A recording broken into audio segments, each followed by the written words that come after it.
It's possible we're about to have the 7th Prime Minister in 10 years. A serious country can't do that to itself. And what is bizarre about the present situation is that we're all talking about politics when the key thing is to talk about policy. If you don't decide what your policy direction is, there's no point in changing the leader. And so the whole essence of the essay is to say it should be policy first, politics second. So the Labour Party, you think, is asking itself the wrong question? Yes, because, look, what I say is there are two major changes going on in the world today. One's geopolitical, leave that to one side. The other is this technology revolution, which I say is the 21st century equivalent of the Industrial Revolution. It's going to change absolutely everything. You've got to refashion policy and the way government works around it. And it's not even part of the debate. So you can have a different personality occupying number 10, but unless you have a policy agenda which makes sense of the way the world's changing, then you're not going to be any further forward as a country. And you'll find the country keeps shuffling the deck with prime ministers. OK, let's try this one. That didn't work. Let's try that one. And we'll carry on doing that unless we have a serious debate about how the country's changing. Hold on a second. People might say, look, Labour was elected on a promise of change. It got a vast majority on the basis of that promise. And here you are arguing that when Labour ministers came to office, they should have ripped up their promise to protect workers with more rights, to increase the minimum wage, to turn our energy supply green and clean.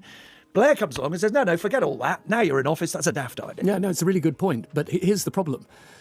If this AI revolution is what I say it is, and if we need higher levels of growth as a country, which we obviously do, then even if you put these things in a manifesto, and let's be clear, I don't think Labour won the last election because people read the manifesto and said, this is what we want. I think people thought that Conservatives have behaved completely unacceptably. And to Keir Starmer's great credit, the Labour Party was an acceptable alternative.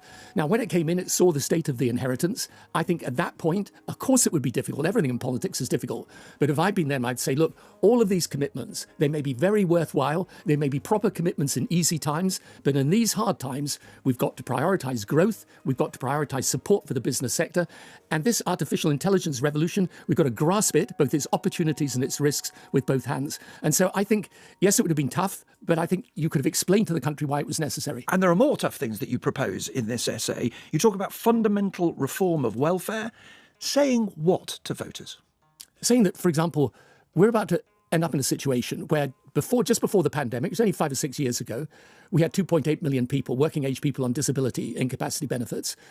We're going to have, by the end of this decade, almost 5 million people. Right? You can't carry on. You can't carry on in a situation where you're going to end up, if you're not careful, spending more on incapacity and disability benefits than you are on defence. And then I know, again, all of these changes are really difficult, which is why I think whoever takes them on is going to have a really tough time. But it's like the triple lock on pensions. You look at the figures and you look at where Britain's going to be in 20, 30 years' time if it continues with this policy. It's not affordable.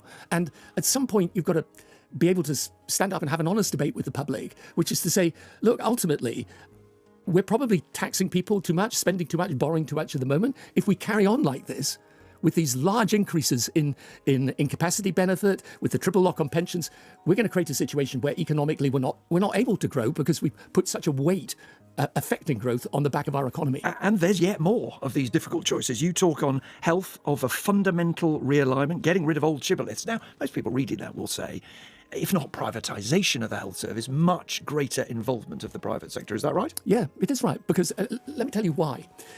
The whole of healthcare this is part of this artificial intelligence revolution. It's going to revolutionise drug discovery. It allows you, if you use data properly inside the health service, to engage in a completely different way of organising your healthcare system. People are already, if they can afford to, for example, these weight loss drugs, right? We've got a programme that makes them available to quite a small number of people on the NHS. Outside of the NHS, people who can afford to are already buying them. So it's not that it's not this whole debate about are you privatising, inverted commas, the NHS. But when I was in office, we improved the NHS and we doubled the spending on it. But it's a different world today, and you've got both the opportunity and the responsibility to do healthcare completely differently. Well, we've got the agenda now. Let's turn a little bit to the leadership. And people might think, listening to this, well, we know who advocates all this. It's Kemi Badenoch. It's the leader of the Conservative Party. She says let's get rid of net zero targets. She says let's get rid of business taxes that are doing damage. She says pretty much everything you've just said. And indeed, Rishi Sunak was in that chair just minutes ago saying, yeah, I wholeheartedly endorse the lot. Yeah, he does wholeheartedly endorse the lot, by the way, including the artificial intelligence revolution, including things like digital ID and so on, which we can come to if you want. But you see, I'm not asking the question about Is it Tory? Is it Reform? Is it Greens? Is it Labour? I'm just saying, okay, take a step back, analyse the world. Where do we go? And I don't really... I think part of the problem with the way we have this debate is that it always does start and usually end with politics. You started a sentence there and you stopped. I don't really. I thought you were going to say, I don't really care. Well, I was going to say, I don't really care whether it's left or right in a traditional sense. You don't really care whether it's Labour anymore, do you? In that sense, as long as the policies are fine. I don't think Labour's got something... I'm not tribal in the sense that I think one political party is going to have the exclusive capability of deciding the right answer. And I guess, the interesting thing when you go out of politics, and this is where I think the most interesting politics today comes from people outside of politics, because when you step out of politics and you start seeing how the world is changing, it's not really about traditional left and right politics. In fact, I think that gets in the way a lot of the time of just asking the question, okay, look at the world. How do we make sense of it? How do we keep Britain strong, its economy strong? How do we build its military and so on? Now, central to that, I do want to come to the leadership arguments because you do address the individuals who are involved. I'll come to that in a second. But central to your argument, it seems that underpinning it all is that technological revolution. And you say in your essay, let's end the hostility to technology. Let's embrace it and the change it can bring about. This programme every day, though, is filled by people scared of technology. They want government to protect their children. They want government to protect artists' copyright. Even the Pope has talked about AI being disarmed. It's not realistic, is it, for you to come along and say, look, guys, it's the way of the world. You say, it is what's happening. No, but I'm not saying that. What I'm saying is, it is the biggest single change you're going to have, right? It is the 21st century equivalent of the Industrial Revolution. Now, was the Industrial Revolution all good? No. You look at the conditions of the workers in the Industrial Revolution. You look at the displacement of people from the countryside. There were huge problems with the Industrial Revolution. There are going to be massive dangers with this revolution. So I'm not saying, despite what people think, I'm not saying you embrace the opportunities, there aren't any risks. It's general purpose technology. There are huge opportunities. There are huge risks. I mean, this latest invention from the Anthropic company, Mythos, right? That is... most people probably don't even know what that is. That is itself revolutionary. You're going to be able to have people sitting in their front room, potentially hacking into the infrastructure of the country. So I am not, and social media and its impact on young people, yes, of course. But look at the opportunities as well to do government and public services completely differently. One of the most interesting things I think in this essay is your description of leadership. And you say you've studied Donald Trump. You make clear that you're not advocating the way he does things, but you describe him as a man who, when he sees a wall, drives through it at speed. People get injured, bits of the car fall off, but they're injured. You say he's got attitude, a tribe, a project. Is that the sort of leadership you think we need now? Well, I think what I say is the challenge of democracy is efficacy. It's getting big things done. And therefore, you do need to understand, if you're ever going to defeat this populism, you need to understand its essential appeal. And I think its essential appeal is we're going to make the thing happen, right? Everyone else is arguing about, well, it's very difficult, I'm not sure we can do this or that. The populist appeal is, I'm going to make it happen.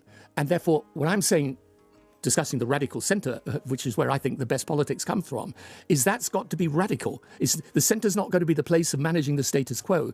It's got to be the place of making big change, but it's based on policy first, politics second. And many people hearing you say that say, well, we know what radical is. It's going back into the EU.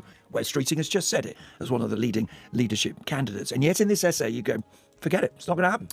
I don't say it's not going to happen. What I say is you don't start there. And look, no one was more passionate against Brexit than me. And I think the results were both predictable and predicted. But if Britain's going to go back into a structured relationship with Europe, it's got to do so from strength. We're not strong at the moment. And it's going to be a negotiation. And in particular, if I'm right about the technology revolution, we've got to make sure Europe is not moving in a direction, and presently, by the way, it is, which is hostile to that technology revolution. Now, I think Europe may well change its position around that, but it's got to be a negotiation. It's not just as it wasn't the answer to Britain's problems in 2016, reversing it isn't the answer to Britain's problems in 2026. I remain of the view that, of course, we should have a structured relationship with our own continent, but you can't just click your fingers and have it. So, you have the joy, as you say, of now being, in inverted commas, outside politics. But Labour MPs don't. They have to make a choice. Keep the leader, get rid of the leader. Choose Andy Burnham, choose Wes Streeting, or someone else. What's your advice? My advice is choose your direction first. And make sure that before you have any leadership change, you make all the candidates set out in detail their policy. What the government's got right, what it's got wrong, what we should do differently. And we've seen some of that, and you're pretty scathing about it, aren't you?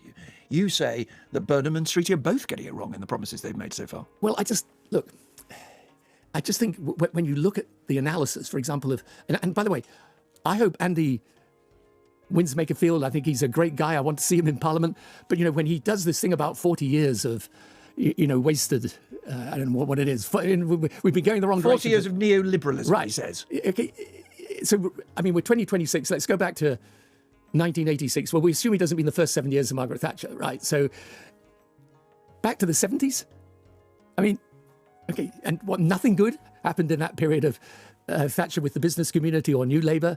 I don't think he really means that. But what I'm saying, if you're going to change leader, you've really got to force people to say where they stand, because otherwise you'll be in what I think was always a problem for Keir. And I'll be very honest about this, and I like him and I wish him well. But when we switched from that Corbyn agenda, there wasn't enough explanation, not as to why Corbyn was an election loser, that was pretty obvious, but why the whole agenda was wrong. You have to explain to people why it's wrong if you want to lead the party in the future in a coherent way. You see, I think some people listening to this, particularly in the Labour Party, will say, yes, we do want leadership that has a mission and an agenda. It is protecting working people. And what Burnham calls neoliberalism has protected the rich. And they look at you and they say, look, Tony Blair, he flies around the world. He's with the tech bros. He's staying in smart hotels and on private jets. He understands the have-yachts and not the have-nots. Yeah, you can, and that's the easiest thing for people to say so that they don't have to deal with the argument. But by the way, when I was in office, we had a strong economy, we had improving public services, we had improving results in education, we reduced poverty, both for pensioners and for children. We were a progressive government, we weren't a neoliberal government. We doubled the spending on the health service, for heaven's sake, and introduced the minimum wage. So people know that you spent some time during the Corbyn years thinking whether it's time to launch a brand new political party, a kind of movement like Emmanuel's Macron. This essay reads to me like a man who wishes he'd done it. No, I don't wish I'd done it, but I think a lot of the issues that were raised at the time are still there and with us. And look, my whole belief about the Labour Party, it's had 120 years of history. It's been in power really for about a quarter of that time. And the reason for that is what I always call the birth defect of the Labour Party, when you separated the liberal progressive side from the Labour side. And New Labour was an attempt to fuse those two things back together. And that's why we won successive elections. The trouble is, since then, we've moved away from that. And you do have, I think, this unrepresented centre in British politics. And I think it's basically a supply problem and not a demand problem. There are a couple of other things they say about you, and they'll be saying today, now that you have re-entered the political fray. Not just is he a friend of the rich, but his institute, which has, 1,000 staff around the world now, the Tony Blair Institute, gets an awful lot of money from a tech bro, from Larry Ellison. This is a man who is working on behalf of someone who has an interest. Yeah, but the reason we are very happy to work with people like Larry is because we share the same view about the importance of this technology revolution. It doesn't mean to say we share the same politics on everything. And the Institute, we work in almost 50 countries around the world today, and therefore we see what's happening in these countries and the importance of technology to their development. So, of course, it's like when I argue against the net zero, people say, oh, well, but they do work in the Middle East, so it's all because of the oil-producing countries. It's honestly to do with looking at the world and asking what the right answer is. And the other thing I noticed the Guardian have picked up is that they say that you want the Labour Party of the country to get closer to Donald Trump, more like him. Now, you praised his Gaza plan as bold and intelligent. I think people listening who are generous to Donald Trump would say, the problem with that, it's all talk, isn't it? What happened to the board of peace that we thought at one stage you might chair in Gaza? We've got terrible politics. And the Guardian, you've got to love them. I always used to say when I was Prime Minister that the greatest source of election-losing advice was always from the Guardian. I'm not saying the Labour Party should love Donald Trump, get close to Donald Trump. I'm simply saying the American relationship matters to Britain. And on Gaza? And on Gaza. Look, we put together a plan that ended the war. Now, at the moment, you've still got some fighting going on. You've still got a dire situation for the people. Actually, this next week, we will have further negotiations with Hamas because, we need to move this new government into Gaza. And we need Hamas to agree that this government should be in control of Gaza. So it's a very tricky, difficult situation. But we have, if the plan is allowed to work, it will give Gazan people a fresh start with a new Palestinian government and a large amount of funding behind it. Let's be clear, you're not on the Board of Peace, let alone chairing it, but you've just said we. No, you're involved. No, there's a lot of misunderstanding about this. The Board of Peace itself is sitting leaders, right? Underneath that is an executive board, and I'm on that. And therefore it is we when it comes to Gaza. Now, you're in another we, which is the Trade Union of Former Prime Ministers. We've had two of them on the programme today. I want to end by asking if you could advise whoever is the next Prime Minister, after it's over, they're in office, there's an envelope in front of them, and you've got a line or two of advice you can give to the next Prime Minister of this country.